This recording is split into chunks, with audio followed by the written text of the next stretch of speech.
Well, hi. How you doing? Have you got your books? Have you got your Lenormand? Um, I'm on the wrong side of the bed. Oh God. Yeah. Yeah. There's a cord up my dress. You just could hold on a second. It's all happening. I gotta. Yeah. Yeah. Is this? Nailed it. Hello, Sally. Hello, Johnny O Twitch. It's good to see you both. Figuratively. I hope you like my new boudoir setup. Yes, there are actually curtains. I decided to actually have curtains. These curtains have a story, of course. We're still in my bed and we're still in my bedroom, but these red velvet curtains used to hang in my venue called The Kettle. And they used to go on the road with me when I would need a backdrop. And they've hung in several homes that I've lived in. And now they're here. They've found their home. And, you know, like a piece of gum, I do like to be foiled by my curtains. I made those curtains. I found the material, which that kind of heavy velvet, it's actually a curtain material, a theatrical curtain material, at this fabric, oh, it fell off of a truck place a million years ago. And they had it in black and blue and red, and I think maybe green. And I could only afford to buy one color's worth, and so I chose the maroon. I don't regret my choices. I do not. But I do wish I had also gone back and gotten the blue. And I just bought the yardage and then I sewed them into curtains. And these, there are some extra fun little. There we are, there we are. Going on as well that I bought from a thrift store a million years ago to turn into a cape or some shit, and I haven't done it yet. But now I'm at like a boudoir level 6. Or a bordello level 6, I should say. Boudoir, it is a boudoir because it is the room in which I sleep, but a bordello level 6. I've got my nightcap on. I hope you do as well. How was your week? Thank you. Thank you for noticing. I'm really happy. I'm really tired actually because I spent so much time hanging curtains today. Um, and but I really love it. I'm so glad I finally put the effort in. I've been living here for 2 months, just in a half state of nesting. I haven't finished hanging art or nesting, and I regret that. But off to my right, which you cannot see, is a wall of scarves. And now I have my bordello, and you can, you know, it's still behind me. The window is still behind me. We can still, you know, check on the neighbors in the later months. And yes, I'm really enjoying it. And it's going to be so dark tomorrow morning because because I didn't have curtains before, I was waking up quite early with the sun. And so I think I might sleep in radically tomorrow. It will be luscious. It will be luscious. This is my usual check-in to say hello, everyone. I am your GlamourHobo bedtime tale teller. This is the GlamourHobo bedtime tales. We are streaming to you on the Nat21 Adventures Twitch and YouTube, and we are coming from Chickahominy Land, in what is now known as Virginia. And where are you? Please drop it in the chats where you are. Tell me how your week has been. what stories you read, and songs that you loved, and people you kissed, and drop me a story in the chats. I will be warmer tonight, definitely, because there's no storm window, so there's a significant breeze that comes from this window. But I like crawling out onto my roof, if I'm honest. I do. There. Okay. I've handled the shining from the lights.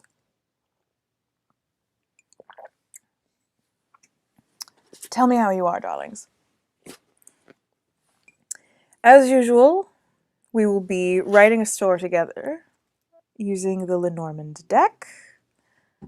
And we are going to continue reading Station 11 because I love this book and it is timely.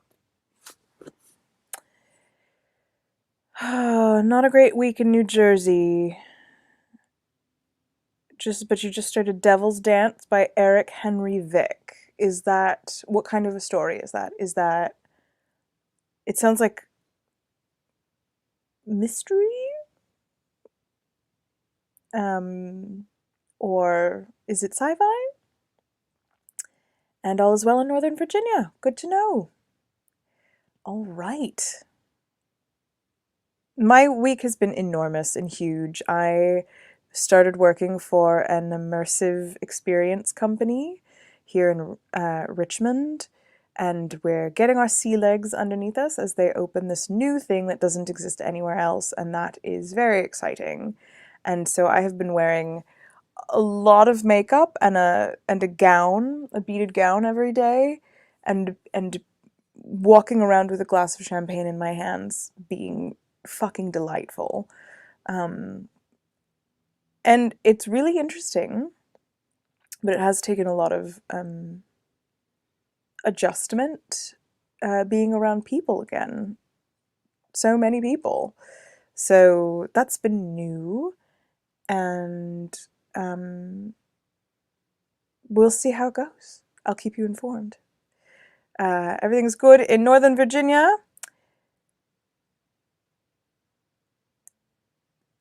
Okay.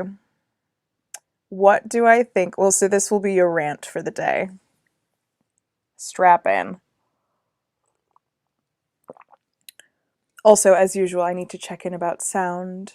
How does it sound? Is it blowing out? Is it clipping? Is it too loud? Or can you hear me nice and clearly?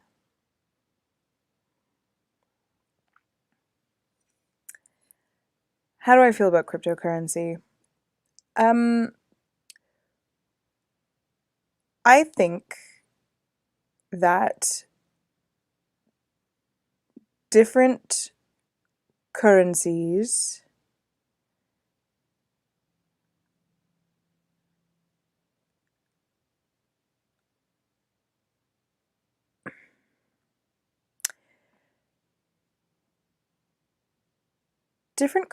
are important in this world because we have to be able to track the economies region by region, nation by nation. We are not a one-size-fits-all set of creatures. Different people want different things in different places. That is important. Even different neighborhoods and different areas inside of the US had different currency systems until pretty friggin' recently. And some of them are now toying with that again, not to replace the dollar, but to enhance their local economies and encourage people to use local dollars literally in localities. So the Berkshires are an example of this. They have a system where they have, they call them Berk shares, like actual like shares in the economy. They're like dollars. But apparently the rules are that you can have a local currency, but it cannot replace the dollar, and it cannot look anything like the dollar, and you cannot let people think it's dollars. So there's a clear aesthetic visual line, and so people won't get confused.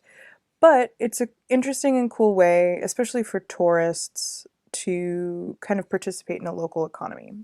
So cryptocurrency is crypto currencies are a purely digital version of this. It does not exist in fiat currency, as we say, in physical things that you can hold in your hands. A cryptocurrency is something that exists in the ether.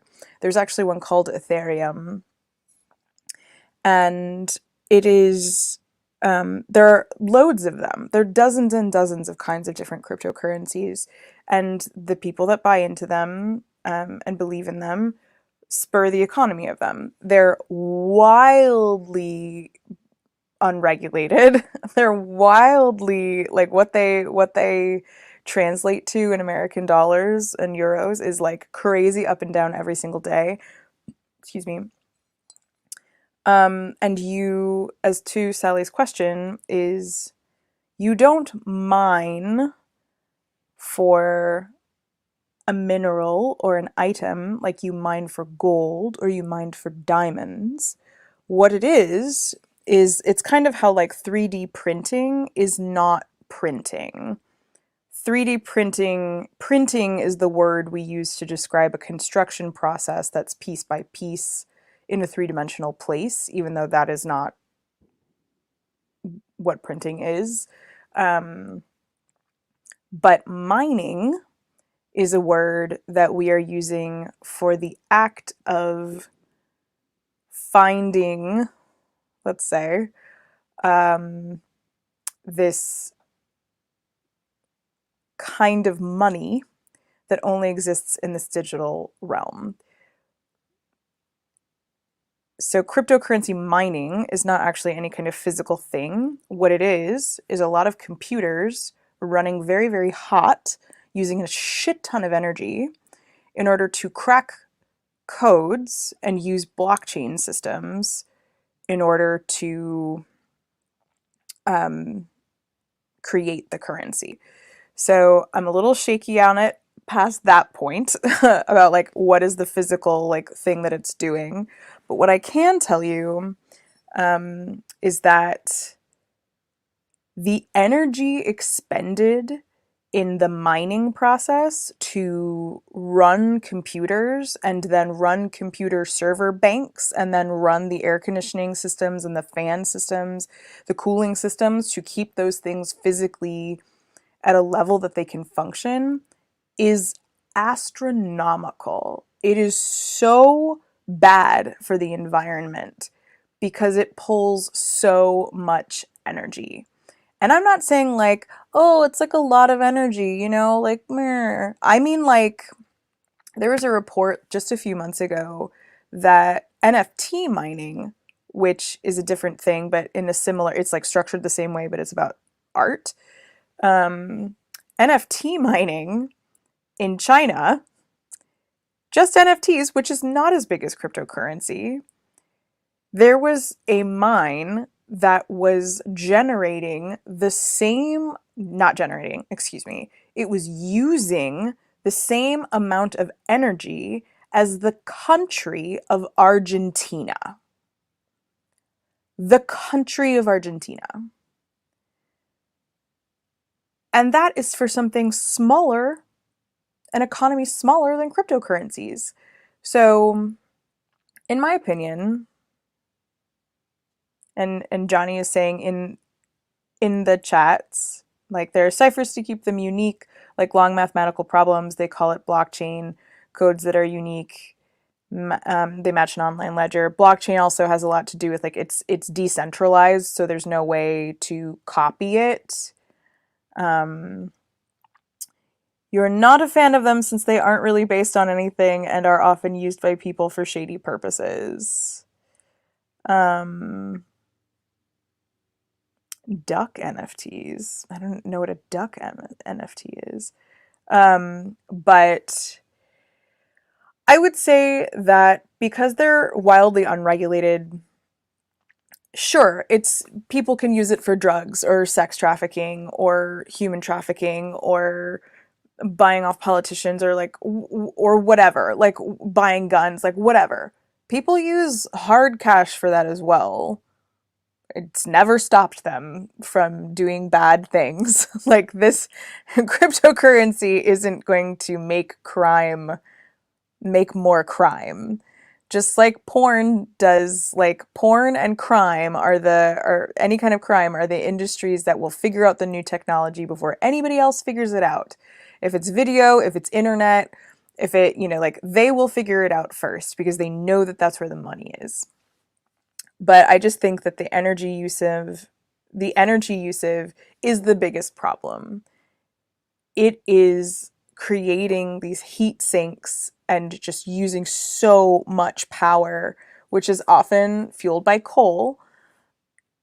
And it's just accelerating. Like the whole like, oh, the fossil fuel industry, it's so bad. I'm like, it is bad. Farming is bad. The fashion industry is bad. And now we have cryptocurrency that's contributing this like strangely amorphous amount of pollution.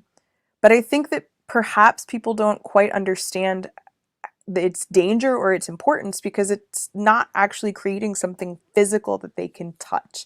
And that is something very new for human beings and civilization to grasp. That is my rant. Ransomware, yeah.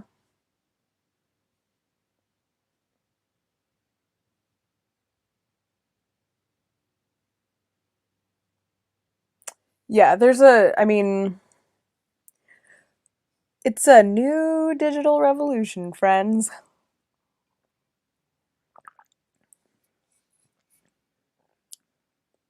But my rant is I don't have any feelings about cryptocurrency being inherently bad because it's not dollars or euros. I have a problem with the fact that it requires an enormous amount of rare earth minerals to build computers and servers to do the mining, and then it's creating enormous amounts of waste in the energy system.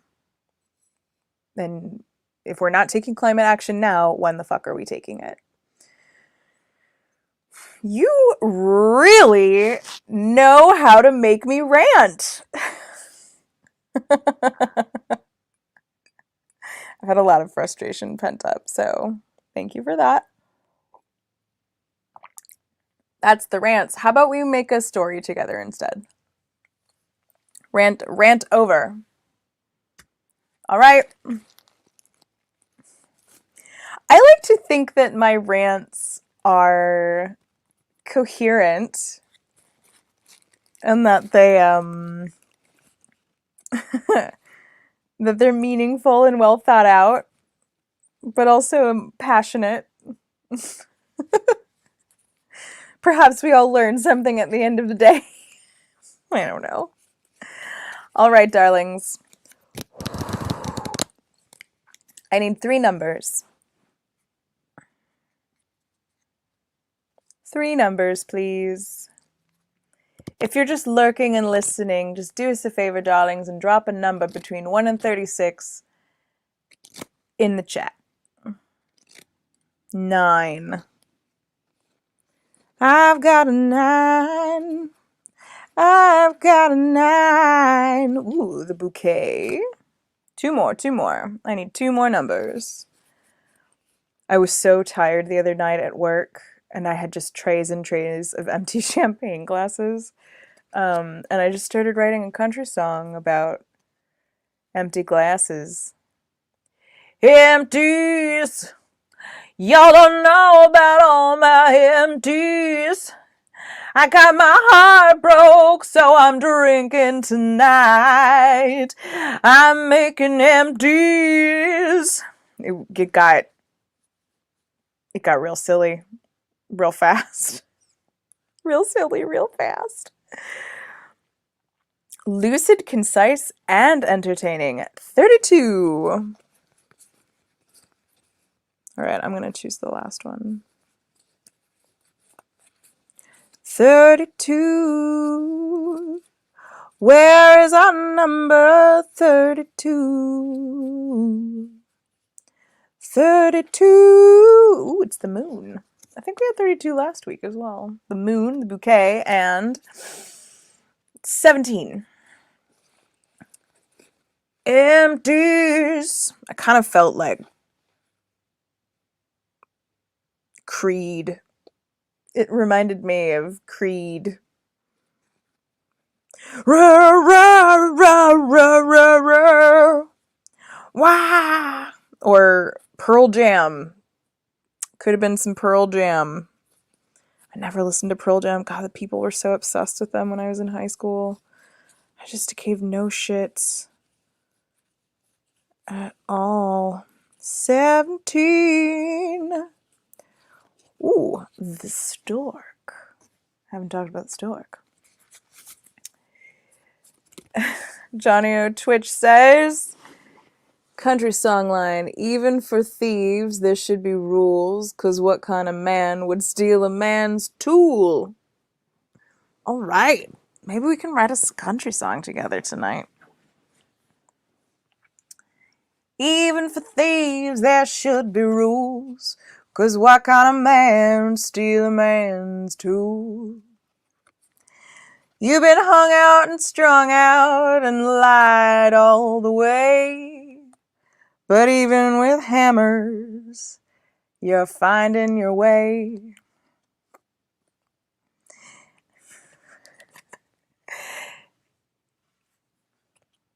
Oh my goodness. You were walking down that street all alone, and that garage door was open and prone. The lawnmowers and hatchets were there for the taking, but all you saw was the drill and the raking. Even for thieves there should be rules, 'cause what kind of man steals another man's tool? I cannot be stopped. Now I'm obsessed. All right, here's the thing. I can't lean against my back wall anymore because of the curtains. All right. Was it 9:32:17? Mm-hmm.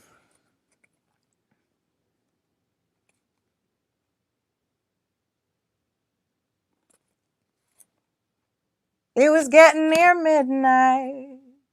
You hadn't been home. The moon was over and it was aglow. You'd been feeling a mighty strong and guilt for not being there, snuggling under your quilt. You'd brought home flowers to apologize, knowing you'd see such disappointment in their eyes. You'd picked out the lilies, the roses, and ribbon, hoping that you could apologize and be forgiven. But why, oh why had you gone away? Why, oh why were you gone astray?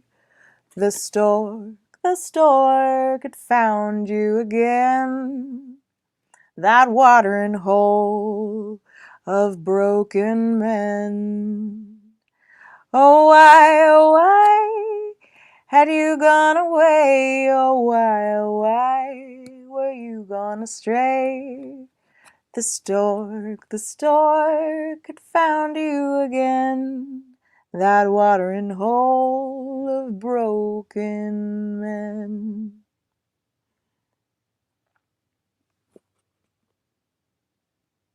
I don't know, I think I kind of like this. I think I might love it, actually.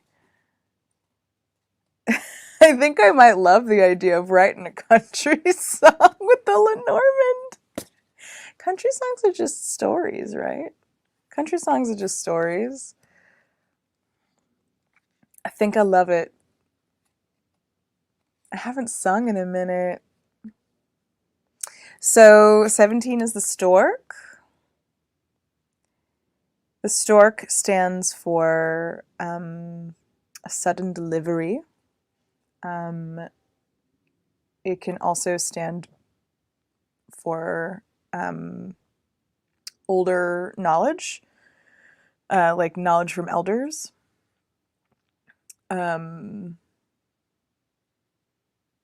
Yeah, gifts on the air, things arriving, like physical things being given to you, responsibilities. Of course, number 9, a perennial favorite. Haha, perennial, get it? The bouquet is about gifts, friendship, unexpected kindness. And 32, our old favorite, the moon. It's about dreams and the subconscious and nighttime, and what we do in the shadows.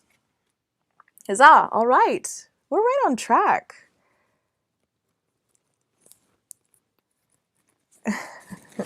Storks also stand on one leg sometimes. We're right on track for the first half hour of ranting and storytelling, and now to the book. To the book, to the book. I think I've mentioned this before, but I am putting together a playlist. I have a playlist on my own YouTube channel of all of these shows, and I'm putting together very slowly a playlist of just the stories that we write together. So you can, I don't know, amuse yourself thusly. Or get inspired and illustrate something, or build a prop, or I don't know, I like our microfictions, and I like my microfictions. If you weren't aware, I have a podcast full of microfictions called The GlamourHobo Field Notes. And yeah, it's I just love little tiny stories. So I hope you do too. Shall we jump in? Chapter 2, Station 11, by Emily St. John Mandel. We've got our caps, we've got a beverage. The people who are lurking and watching are lurking and watching. I think we might be able to get to the after times.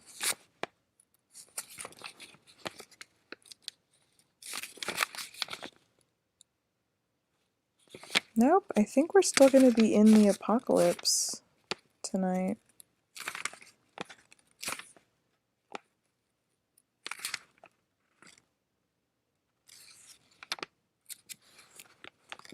Okay, let's go. Chapter 2.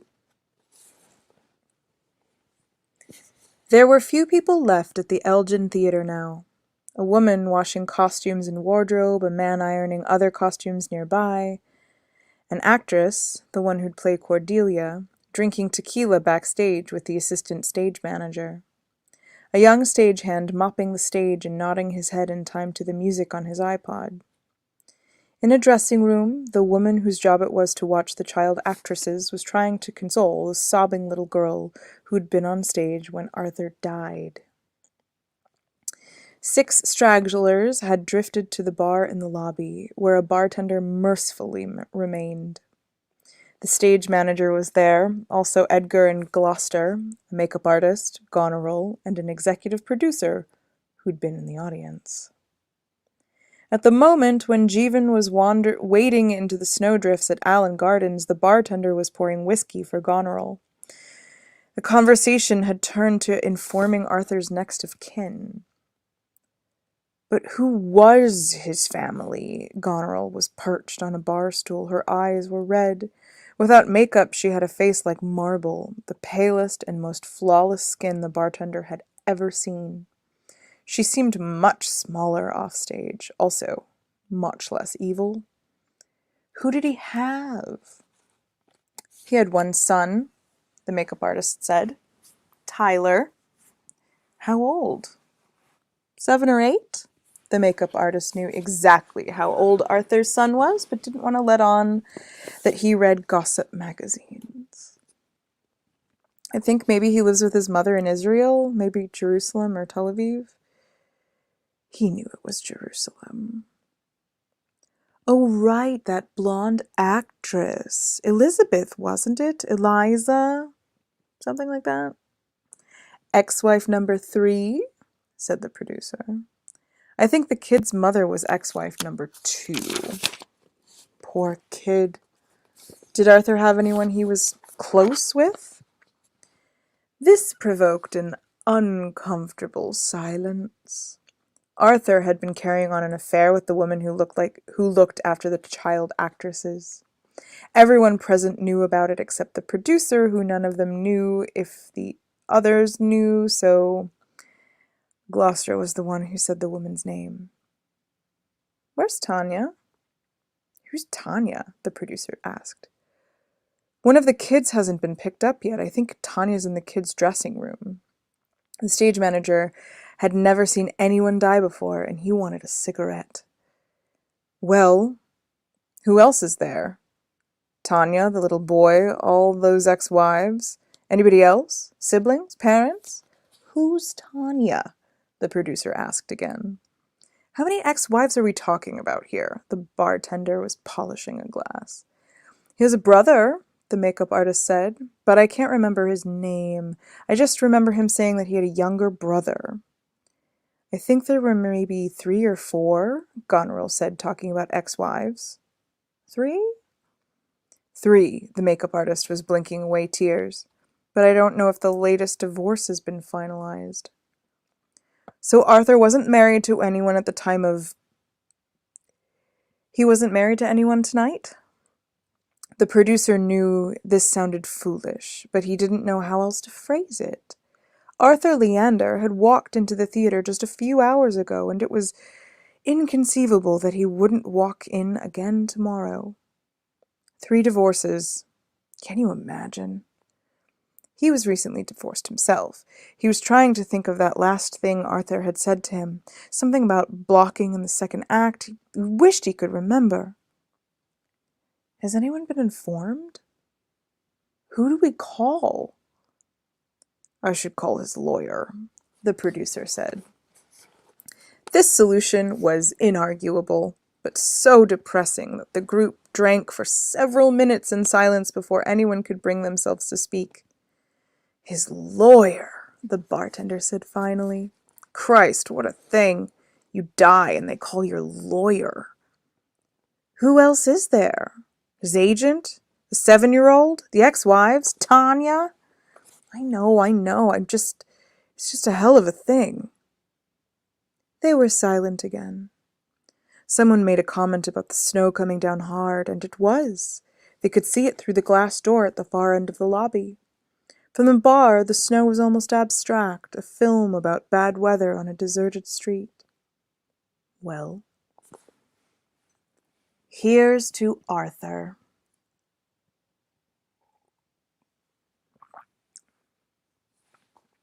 In the children's dressing room, Tanya was giving Kirsten a paperweight. Here, she said as she placed it into Kirsten's hand. I'm going to keep trying to reach your parents, and you just try to stop crying and look at this pretty thing. And Kirsten, teary-eyed and breathless, a few days shy of her 8th birthday, gazed at the object and thought it was the most beautiful, the most wonderful, the strangest thing anyone had ever given her. It was a lump of glass with a storm cloud trapped inside. In the lobby, the people gathered at the bar clinked their glasses together. To Arthur, they said. They drank for a few more minutes, and then they went their separate ways into the storm. Of all of them at the bar that night, the bartender was the one who survived the longest. He died 3 weeks later, on the road out of the city. Chapter 3. Jeevan wandered alone in Allen Gardens. He let the cool light of the greenhouse draw him like a beacon. Snowdrifts halfway to his knees by now, the the childhood pleasure of being the first to leave footprints. When he looked in, he was soothed by the interior paradise, tropical flowers blurred by fogged glass, palm fronds whose shapes reminded him of a long-ago vacation in Cuba. He would go to see his brother, he decided. He very much wanted to tell Frank about the evening, both the awfulness of Arthur's death and the revelation that being a paramedic was the right thing to do with his life. Up until tonight, he hadn't been certain. He'd been searching for a profession for so long now. He'd been a bartender, a paparazzo, an entertainment journalist, and a paparazzo again, and then once again a bartender, and this was just in the past dozen years. Frank lived in a glass tower on the south edge of the city, overlooking the lake. Jeevan left the park and waited a while on the sidewalk, jumping up and down for warmth, boarded a streetcar that floated like a ship out of the night, and leaned his forehead on the window as it inched along Carlton Street back the way he had come.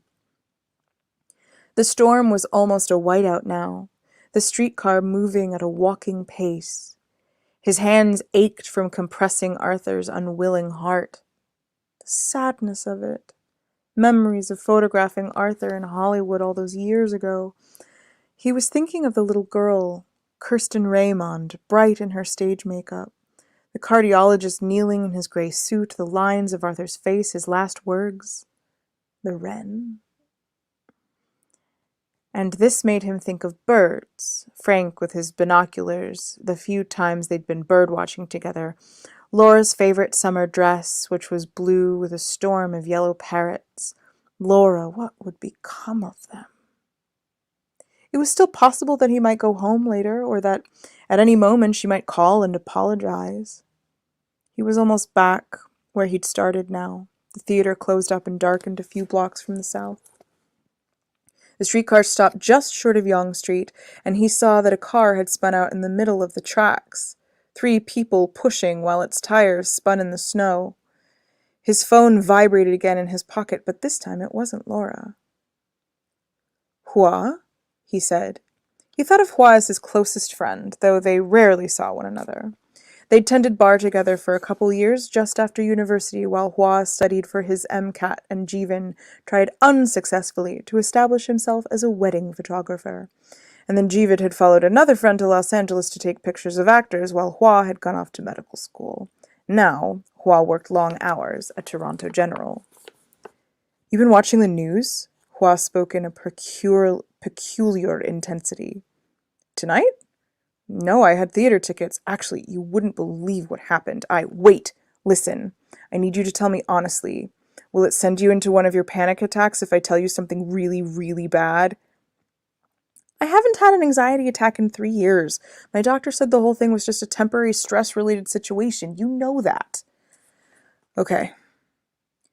You've heard of the Georgia flu?" "Sure."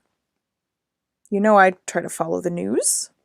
A story had broken the day before about an alarming new flu in the Republic of Georgia, conflicting reports about mortality rates and death tolls.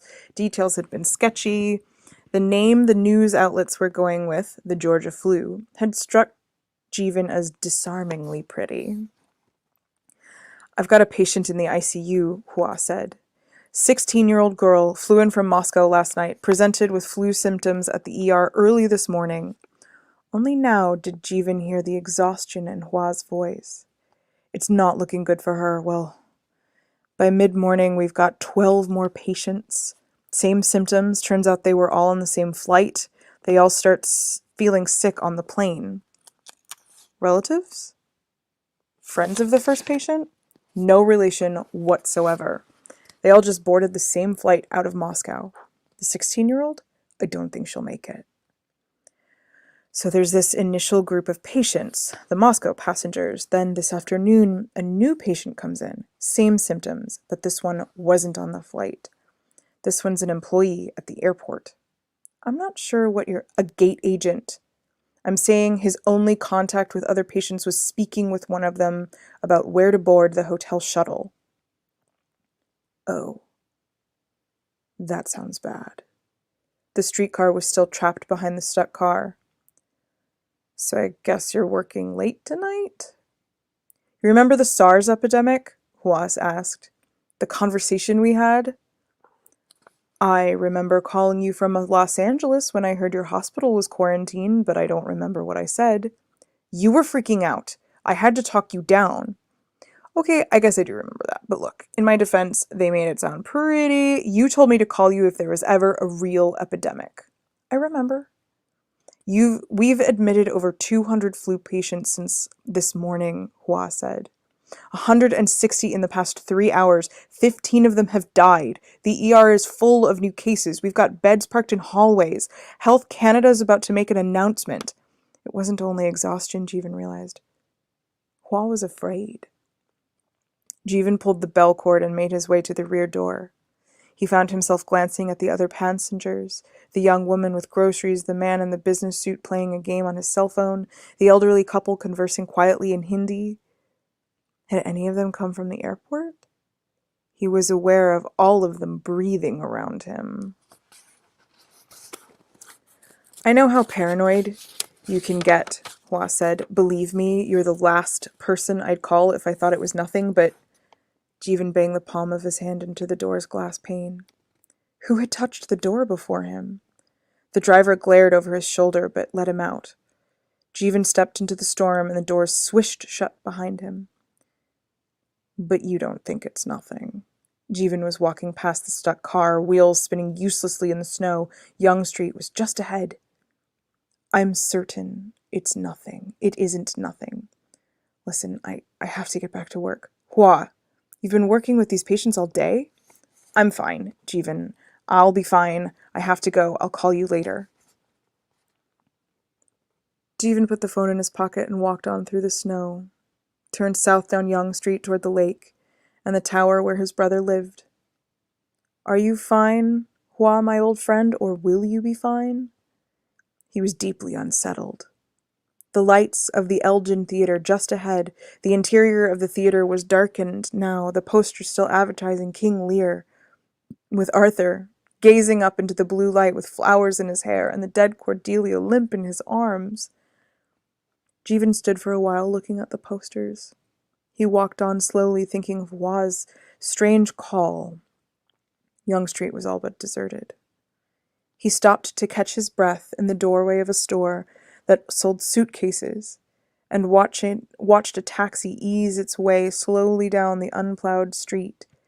The storm caught in its headlights, and this vision, snow and lights, transported him back for a moment into the strange effect of the storm at the Elgin Theatre.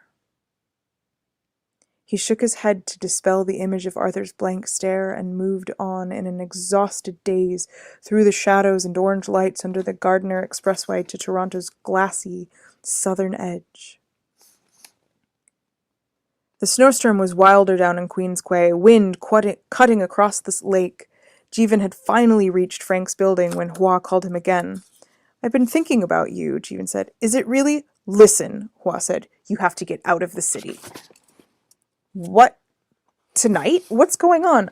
I don't know, Jeevan. That's the short answer. I don't know what's going on. It's a flu, that much is obvious, but I've never seen anything like it. It's so fast.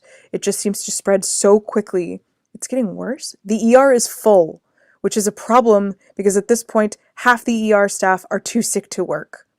They got sick from the patients?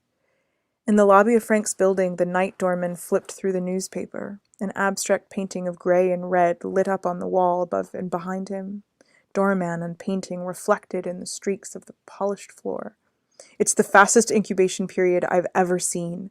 I just saw a patient. She works as an orderly here at the hospital, on duty when the first patient started coming in this morning. She started feeling sick a few hours into her shift, went home early. Her boyfriend drove her back 2 hours ago, and now she's on a ventilator. You get exposed to this, and you're sick within hours. You think it's going to spread outside the hospital? Jeevan was having some difficulty keeping his thoughts straight. No, I know it's outside the hospital. It's a full-on epidemic. If it's spreading here, it's spreading through the city, and I've never seen anything like it.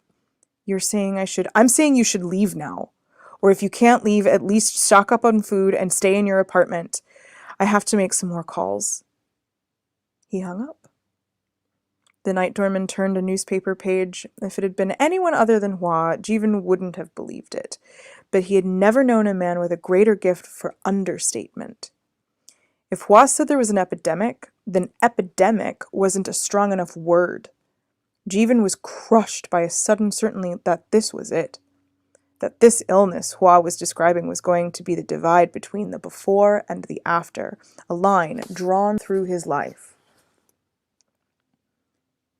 It occurred to Jeevan that there might not be much time. He turned away from Frank's building and past the darkened coffee shop on the pier and tiny harbor filled with snow-laden pleasure boats, into the grocery store on the harbor's other side. He stood just inside for a beat, blinking in the light. Only 1 or 2 other customers drifted through the aisles. He felt that he should call someone, but who? Hua was his only close friend. He'd seen his brother in a few minutes. His parents were dead, and he couldn't quite bring himself to talk to Laura. He would wait until he got to Frank's, he decided. He'd check the news when he got there, and then he'd go through the contacts in his phone and call everyone he knew. There was a small television mounted above the film development counter showing closed-caption news. Jeevan drifted towards it. Shots of a broadcaster standing outside Toronto General in the snow. White text scrolling past her head. Toronto General and 2 other local hospitals had been placed under isolation. Health Canada was confirming an outbreak of the Georgia flu. They weren't releasing numbers at this time, but there had been fatalities and more information was forthcoming. There were suggestions that Georgian and Russian officials had been somewhat less than transparent about the severity of the crisis there. Officials requested that everyone please try their best to stay calm. Jeevan's understanding of disaster preparedness was based entirely on action movies, but on the other hand, he'd seen a lot of action movies. He started with water, filled one of the oversized shopping carts with as many cases of bottles as he could fit. There was a moment of doubt on the way to the cash register, straining against the weight of the cart. Was he overreacting? But he was committed. He decided. It was too late to turn back. The clerk raised an eyebrow. "I'm parked just outside. I'll bring the cart back." The clerk nodded, tired. She was young, early 20s probably, with dark bangs that kept pushing out of her eyes. He forced the impossibly heavy cart outside and half pushed, half skidded through the snow to the exit. There was a ramp down to the small park-like arrangement of benches and planters. The cart gained speed on the incline and bogged down in a deep snow, slid sideways into a planter. It was 11:20. The supermarket closed in 40 minutes. He was imagining how long it would take to bring the cart up to Frank's apartment, to unload it, the time required for explanations and tedious reassurances of sanity before he could return to the grocery store for more supplies. Could there be any harm in leaving the cart here just for a moment? There was no one on the street. He called Hua on his way back into the store. "What's happening now?" Jeevan moved quickly through the store while Hua spoke. Another case of water. Jeevan was under the impression that one can never have too much. And cans of food, all the tuna and beans and soup on the shelf, pasta, anything that looked like it might last a while. The hospital was full of flu patients, and the situation was identical at the other hospitals in the city. The ambulance service was overwhelmed. 37 patients had died, including every patient who'd been on the Moscow flight and 2 ER nurses who'd been on duty when the first patients came in. Jeevan was standing by the cash register again, the clerk scanning his cans and packages. Hua said he'd called his wife and told her to take the kids and leave the city tonight, but not by airplane. The part of the evening that had transpired at the Elgin Theater seemed like an impossibly different lifetime. The clerk was moving very slowly. Jeevan passed her a credit card, and she scrutinized it, though she hadn't just seen it 5 or 10 minutes ago. "Take Laura and your brother. Leave the city tonight." "I can't leave the city tonight, not with my brother. I can't rent a wheelchair van at this hour." In response, there was only a muffled sound. Hua was coughing. "Are you sick?" Jeevan was pushing the cart towards the door. "Good night, Jeevan." Hua disconnected, and Jeevan was alone in the snow. He felt possessed. The next cart was all toilet paper.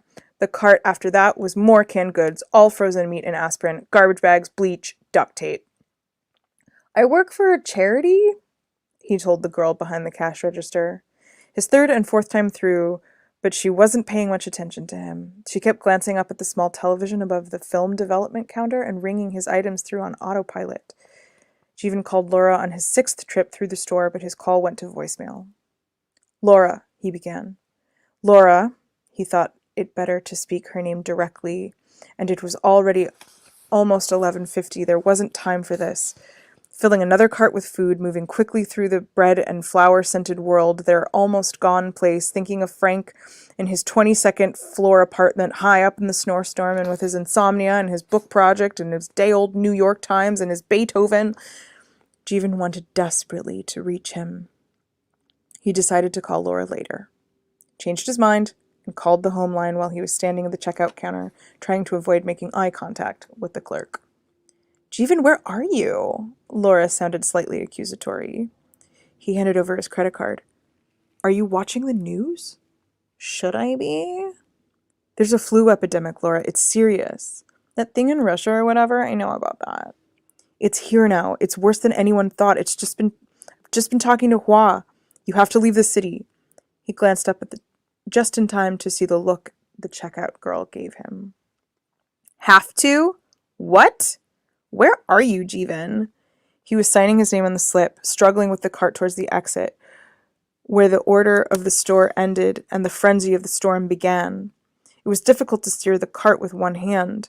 There were already 5 carts parked haphazardly between benches and planters dusted now with snow. "Just turn on the news, Laura." "You know, I don't like to watch the news before bed. Are you having a panic attack?" "What? No, I'm going to my brother's place to make sure he's okay." "Why wouldn't he be?" "You're not even listening. You never listen to me." Jeevan knew this was a petty thing to say in the face of a probable flu pandemic, but he just couldn't resist. He plowed the cart into the others and dashed back into the store. "I can't believe you left me at the theater. You just left me in the theater performing CPR on a dead actor." "Jeevan, tell me where you are." "I'm in a grocery store." It was 11:55.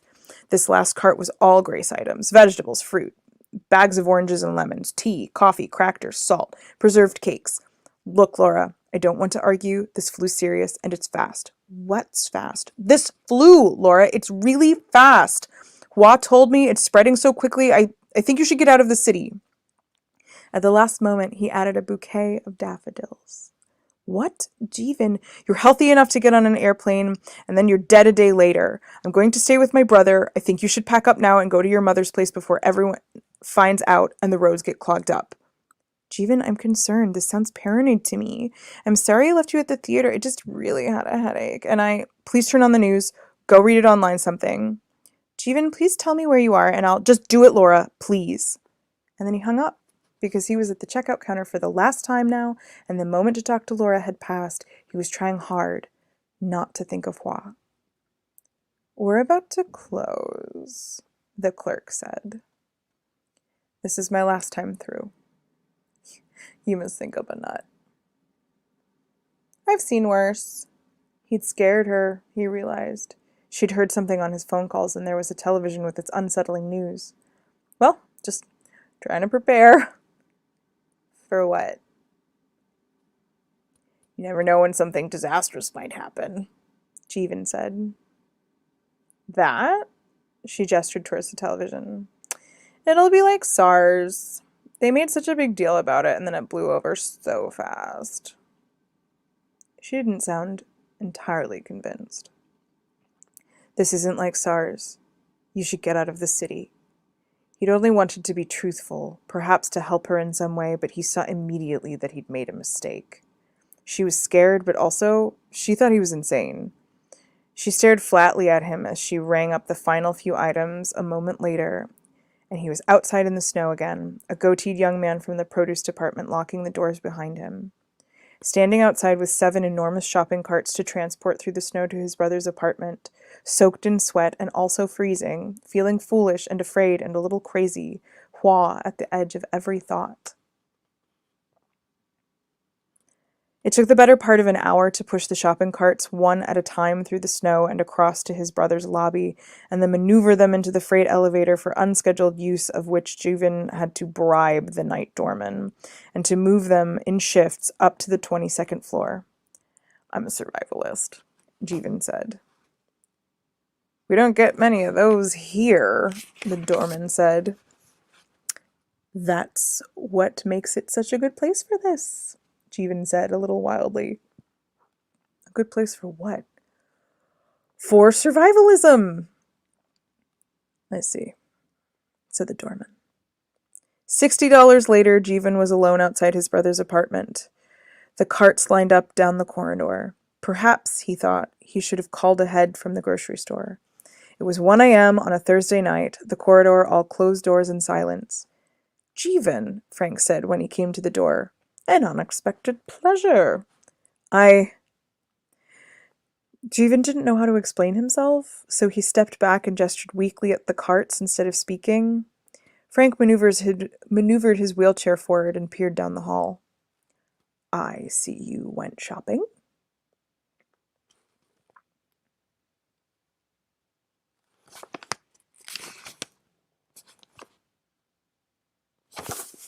And that's it for tonight. We are at our time. How are you feeling?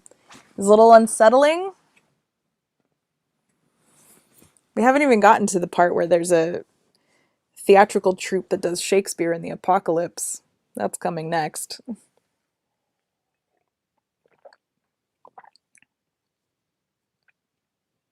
Oh, that's nice, Sally. I'm glad. It's really a wonderful book. It's just so it's so unsettling. It was really a good book. It's one of my favorites. It was given to me as a gift, actually, um, in 2019, late in 2019. And then I gave it as a gift to a friend who read it at the beginning of 2020. And it was almost the reason, it was how I found out actually about the COVID pandemic, because I had gifted it to him and we were just chatting one day and he said, I really loved the book, but I gotta say, it really puts this flu into worrisome perspective. And I said, what are you talking about? And he said, you don't know? Have you looked at the news? And he sent me a link, and that is how I learned about COVID-19 in January of 2020. And I almost canceled my trip to Australia because there were wildfires in Australia and the pandemic was getting bigger and bigger, but like in a way that it was nowhere near Europe yet or America. But it was in Asia, and I was like, well, Australia's right there, and it's a really close relationship. And so if it's in Asia, it's gonna get to Australia. Like, what do I do? And no one in Australia seemed worried. Not a single person seemed worried. It only started being trouble on like March 11th. People started really thinking about it and going, I think we might have to make some plans. And I was on a plane on March 12th, and we were all locked down on like March 13th or 14th. So, dear ones, it is my pleasure and my privilege with you to be here with you on Monday nights, to read to you, to write country songs with you, to rant about anything. I hope that you are all warm and well hydrated, and I do encourage you all to take care of each other out there in the world. So, good night, dear ones. Good night.